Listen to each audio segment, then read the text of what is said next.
span of 36 to 40 months, we have completed the world's largest lift irrigation project called as Kaleshwaram.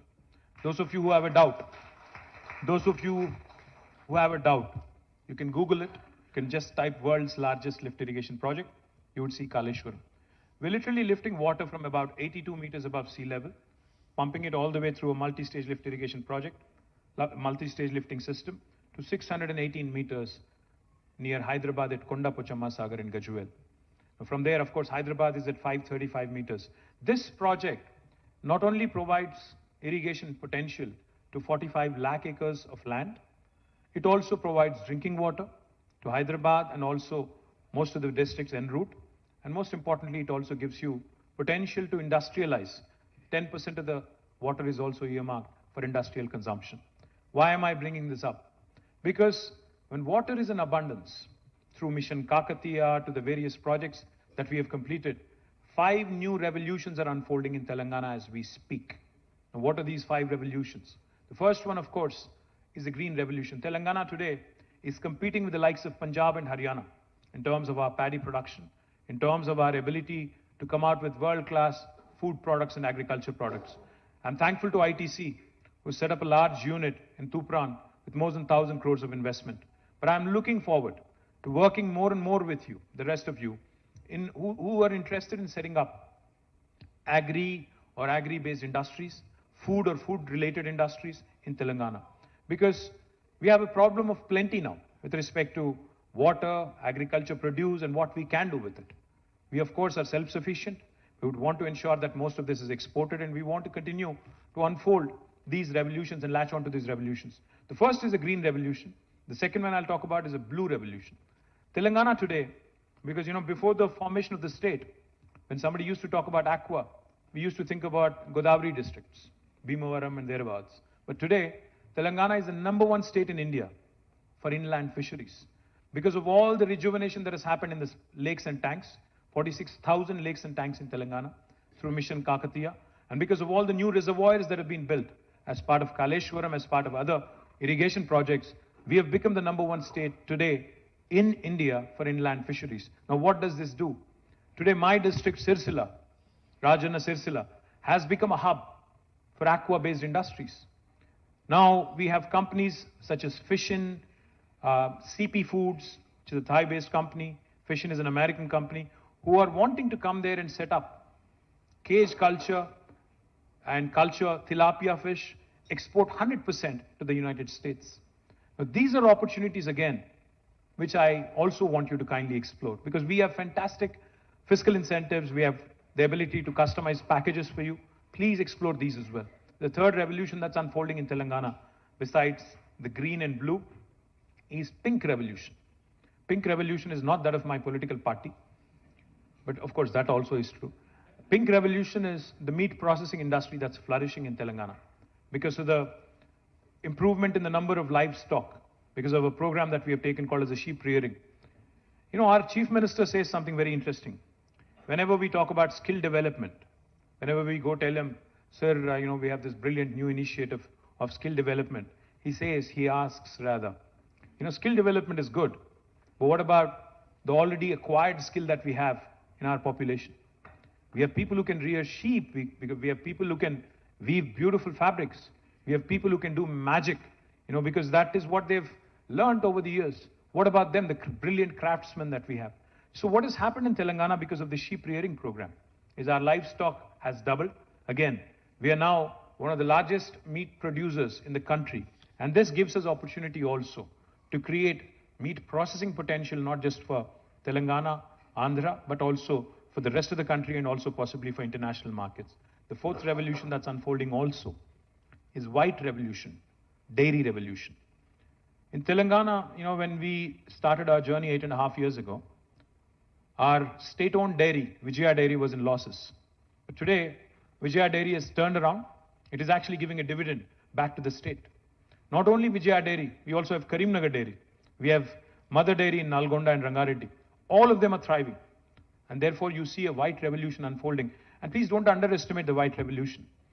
I know of a company called New Zealand Milk Products, NZMP, from my working days back 23 years ago. There's one company which was earlier called Fonterra, or probably now called Fonterra, one company alone in New Zealand contributes to 8% of GDP of New Zealand as a country. So the opportunity to do more in dairy and dairy processing is something that you cannot undermine, you cannot underestimate. I would urge you to look at this opportunity as well. And the last one, the last revolution, the fifth revolution, that's also unfolding in Telangana. India is hugely reliant on imports for edible oils, and we want to change that. We have set on ourselves an ambitious target of 20 lakh acres under cultivation for palm oil. Oil palm revolution is typically called the yellow revolution. Now this yellow revolution is also unfolding in Telangana. We are offering tailor-made incentives to those farmers who are wanting to get into this field. We are also offering incentives to those who want to come forward and set up oil palm factories in Telangana. So with these 5 revolutions, green, blue, pink, white and yellow, Telangana's rural hinterland is also going to see an explosion of industrialization. And I urge all of you, promising entrepreneurs, settled entrepreneurs and enterprises in this room, industrialists in this room, to start looking at opportunities in the hinterland as well. Of course, life sciences is exciting, technology is exciting, electronics, textiles, garments is exciting, aerospace is equally exciting, logistics, education, there's a number of other fields which are exciting. But I think these 5 revolutions together between them have the potential to create opportunities for millions and millions of youngsters. And to harness all these 5 rural revolutions, like I just mentioned, Telangana is also creating special food processing zones, like how we have IT SEZs in Hyderabad. We are creating special food processing zones with customized incentives. So those of you who are interested, I remember a day when I was a kid in school, when Hyderabad was the nutraceuticals capital of the country. I remember कि हमें एक बार excursion पे ले गए थे, बस में बैठ के हम लोग गए थे, शायद काटेदान था या कुछ और था या उपल था, याद नहीं है। एम्प्रो बिस्किट फैक्ट्री गए थे हम लोग, पता नहीं एम्प्रो है कि नहीं, आज याद भी नहीं है। जाते ही वहां पे पूरा खुशबू, वो बिस्किट वाला खुशबू आने लगा, अच्छा लगा। आज कहीं वो खुशबू नहीं मिलती है। तो my point is, we had our strength, we had our presence in nutraceuticals in a big way. We need to find it again. We need to start latching on to those opportunities as well. The last thing I'll say, of course, it's easy to criticize, it's easy to say a lot of things. India as a country needs to prosper, needs to grow. But if it needs to grow, then union government also needs to start looking at performing states, looking at states that are doing well, encouraging them, because ultimately India is a union of states. India, as defined by the Constitution, by the way, this is not my definition, is a union of states. And a federal republic, unless we play to our strengths, unless we empower our states, unless we incentivize performing states and also encourage non-performing states, we would be doing a great disservice to the ambition that we have for ourselves. You know, it's all good to give beautiful slogans. Make in India is a good slogan, but has it translated into reality? I had a meeting with the All India Medical Devices Association as part of the BioAsia program. The gentleman who heads AIMED, his name is Dr. Rajiv Nath.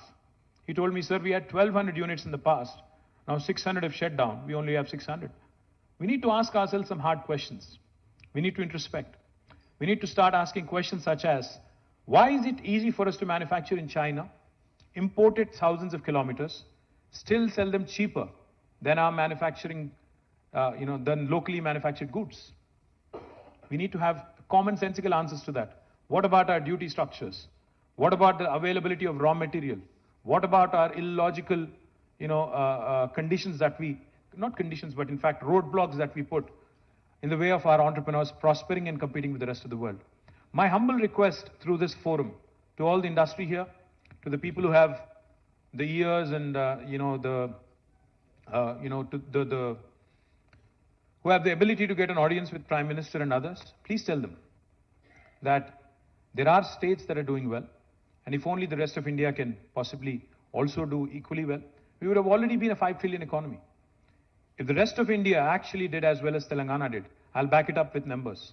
When we started our journey in 2014, our per capita was 1,24,000 rupees. Today, our per capita is 3,17,000 rupees. Our gross state domestic product back in 2014 was 5,06,000 crores. Today it is 13,27,000 crores. On both these counts, we have risen. We have enhanced by 155 and 162%. The rest of India, unfortunately, did not do as well as we did. If only the rest of India did as well, we certainly would have reached the ambition of 5 trillion target in 2022 itself. Unfortunately, even though we are a performing state, we are penalized. Hyderabad Pharma City, which will be the world's largest pharma cluster, will not receive support from the government of India. Kakatiya Mega Textile Park, which is the largest park in India for textiles, has zero support from government of India.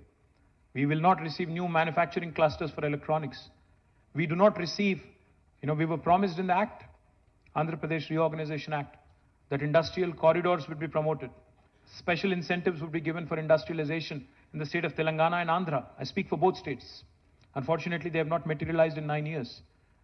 We need to ask these questions. We need to say what was promised as part of the legislature, as part of an enactment, as part of a statute. If that is not honored, then where is the sanctity of calling ourselves the world's largest democracy? If we, in the abode of democracy, in the temple of democracy, the promises made are not kept, what is the sanctity of this institution then? I'm asking a very serious question. My humble request to Government of India is, we may not be affiliated with you politically. That's the beauty of democracy. Not everybody is going to like you. I'm sure there are a lot of people in this room who don't like me. Fine, so be it. But the point is, beauty of democracy is divergence of opinion, divergence of our country, diversity of our country, the heterogeneity of this brilliant country. आप कौन होते हो decide करने वाले कि किसको क्या पहनना चाहिए, किसको क्या खाना चाहिए, किसको क्या बोलना चाहिए? ये कहाँ की रीत है? All I'm saying is, if you understand that India is a union of states, and if stronger the state, stronger the country, then encourage and pat us